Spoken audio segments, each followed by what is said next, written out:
We all know the story. Actually, we're all good at telling the story. And it is a needs based story, with the caveat being that all of the needs are in the past. We don't talk about needs in the present. This is how the story goes. I used to be homeless. Now I own 4 homes. I used to be illiterate. Now I'm a best-selling author.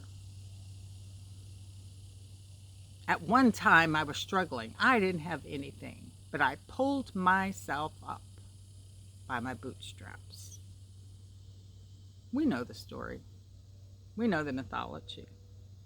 Christina Cleveland points out that the mythology of the rugged individualist lives large in this world, and it sets the standard for what it means to be a human. We don't dare engage in vulnerable mutual relationships where we admit to one another that we are needy. And the reason we don't do this is because we have a fear that if anyone sees that we are needy, it will be interpreted as weakness, and weaknesses are easy to dominate.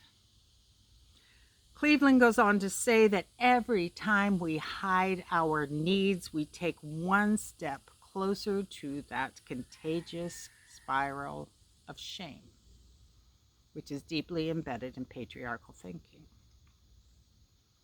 Every time we hide our need, we take one step away from the liberating truth that our needs are actually luminous markers of what it means to be human. They are reminders that every single living thing, including all people, have needs. The myth of the self-made man proclaims that not only is our need unacceptable, but we are expected to triumph over it without any help. And all of this myth making spills over onto the church.